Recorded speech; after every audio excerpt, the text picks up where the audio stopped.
Right, sure enough. Under 21 Euros. What about some cricket? Let's go, Jules.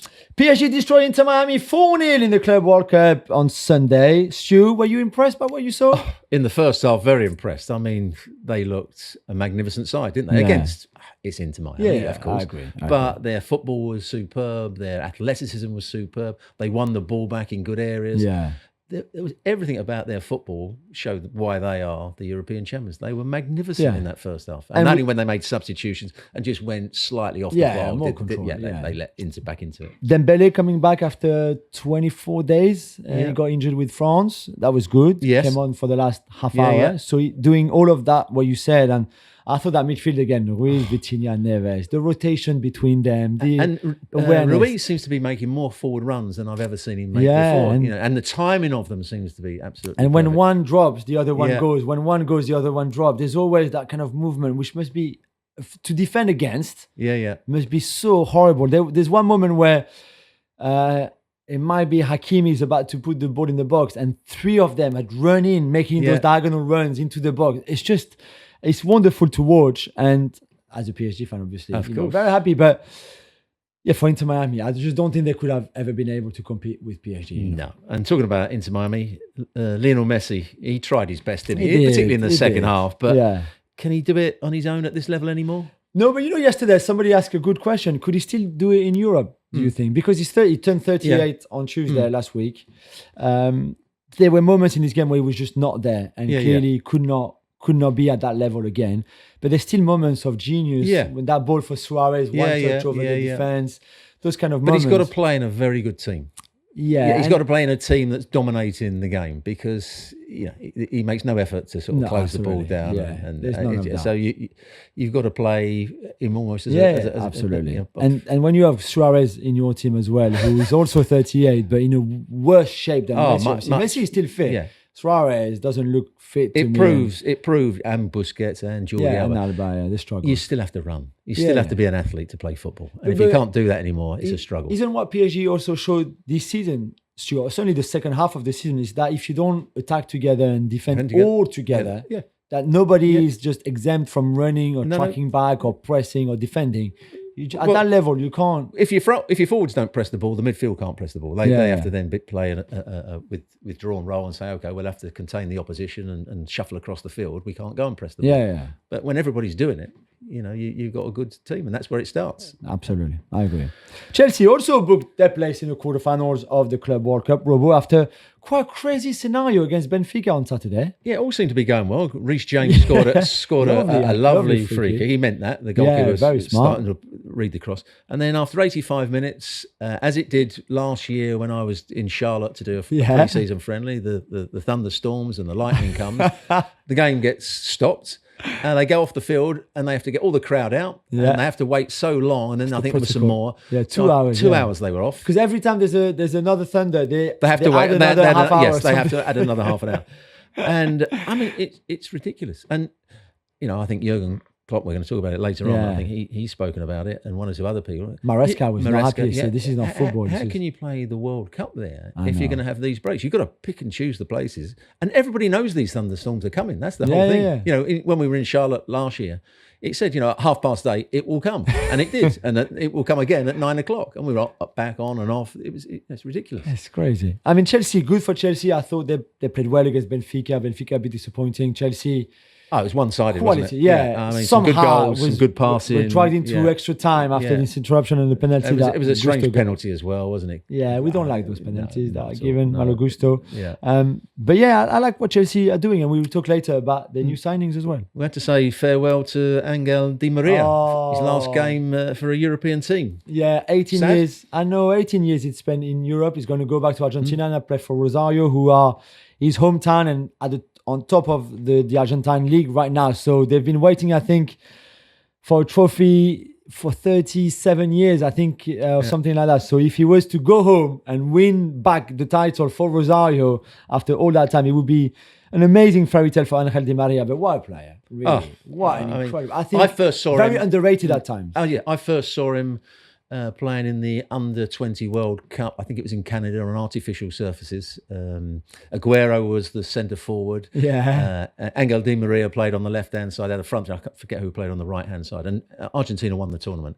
And Angel Di Maria was magnificent. Yeah. And that's what my first sighting of him. And that's when he came to Europe and we saw how good he was.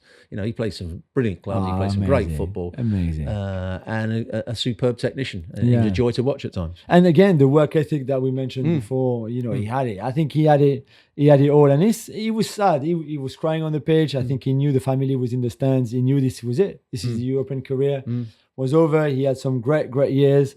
And we will still watch him play in Argentina, but it won't be the same. There's been a lot of debate over Estevao, the young Brazilian winger from Palmeiras, and his level during this Club World Cup. We talked a lot about it. So my question is simple. So you've been a really good young player with a lot of, you know, hype and everything. Where do you stand on the Estevao debate? Do you think he is a bit overrated? Do you think they've paid too much money? Chelsea have paid too much money for him. Do you think he's ready for European football, Premier League football? He looks really like a baby to me. The problem with at the moment, a lot of Brazilian players are very, very talented. But their levels, when you judge a player, you've got to judge their average performance. Not just the brilliance that you see every so often and then don't take any notice of the poor performance. It's the average performance that is what you're going to get. And at the moment, I don't think his average performance is quite good enough to justify that sort of fee. And it is difficult for some of the Brazilian players to come. We saw they eventually might become top-class players. I know who you look at Real Madrid, you know, Vinicius Junior took 2 years to really get going. You know, they were having a go at him. Yeah, they were having a go at him, weren't they? And Rodrigo took a little bit of time. You know, they're both very good players now. But there is something about Brazilian players that they are a little bit too individual at times. You want individual brilliance, but they've got to be good team players. And that's been the problem with a lot of Brazilian players that have come over. The mentality hasn't always been correct. And you've got to play within the team environment. You've got to make sure that you work with the other players around. Yeah. So it's a lot of money to pay for a young player that at the moment, I don't think is justified. I see your point. I think also sometimes maybe you underestimate how difficult it is to move from Brazil to Europe. And you can come with your parents, your family, whoever you want. It's still a different climate, environment, football, mentality, language, expectations. Expectations. That's the worst thing, you know. I agree. Hendrik at Real Madrid, you know, he's done brilliantly. He's playing in the Brazil team at 16 or whatever he was. And we when we're judging young players, we're looking at Lamine Yamal. Because that is the top player in the world. And Kylian when he was only, you know, you're going to have to be very, very good to justify to be as good as those two players that you just mentioned. I agree. Now, Bayern have had to battle to beat Flamengo and join PSG in the quarterfinals, Jules. Good performance? Yeah, I thought overall they deserved to win. Flamengo are a really good team. Really. Felipe Luis, remember him who played for Chelsea and Atletico, who's just been a coach like 2 minutes because he finished his career at Flamengo, then coached the under-19s with great success, and then took over the first team after years of instability. I think they had 11 managers in the last 4 years before him, and has done an incredible job. Really, they're doing well in the league and the top of the league in Brazil. They're doing well in the Libertadores, and now they did really well in this tournament, pushing Bayern, who in the end I think has just a little bit too much, especially in key moments. Their press was outstanding, again, which will give us a great quarterfinals against PSG. Yes, because two really, really good teams, quite in form as well. So it should be really interesting. And Harry Kane in that game, Robbo, scored 2 more goals, his 40th and 41st goals of the season in all competitions. He's still super clinical. The second goal, when he doesn't even look up, they recover the ball high. Kimmich gives him the ball on the edge of the box. His head is down, but he knows exactly where the keeper is, where the goal is, where the post is, and hits it after the first touch, right by that near post. But he's, as you said, he's still clinical. I mean, both the goals were won by Bayern winning the ball back, so he had that little bit of space. He didn't have to do anything to beat anybody. Because when I've watched him over the last couple of years and at the European Championship last year, he's not quite the player he was fitness-wise and mobility, and he can't. You know, I don't think he's going to score great individual goals which he did for Spurs, where he's beating 3 or 4 players and smashing it in the top corner.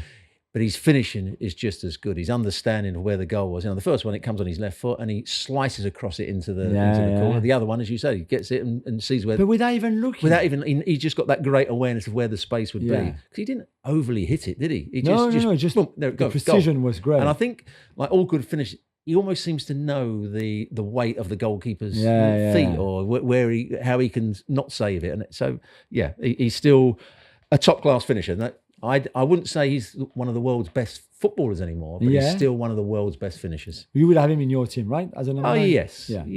Yes. To a certain degree. Just about, yes. Okay. Final one, sorry, Stu, on the Club World Cup, because a few voices now have been against it. Jurgen Klopp, the latest one, saying that this was one of the worst ideas ever and that by November or December, we will see a lot of players being injured because they've had no preseason pretty much and playing the Club World Cup. Where do you stand? Can you see his point? Absolutely, I can see his point. And I talk from my own individual career. So in the early days when I was playing at Arsenal at 17, and it was when you're 17 and you're playing 40 odd games, you're going to get tired. And then I'm picked for the England youth team or the England under 21s, and then the England squad later in the summer. There was no respite, and I couldn't recover from the injury. My body was at its full extent come the end of the season, and you're almost wanting the end of the season so I can have a rest, both physically and mentally, get all the injuries, go to a clinic and make sure I can, get them all repaired. But you never had that because you were going on to another tournament. And I know there's more players now. I know there's bigger squads and all that sort of stuff, but there's an overkill of players. There's an overkill of football as well, and I know a lot of people that they'll say to me now, "Oh, I don't watch that because there's too much football on the telly. I'm not interested in that." Whatever it may be, everybody has their different things. But if you have too much football, it's not good for the players, and I don't think it's good for the public either. That's just my view on it.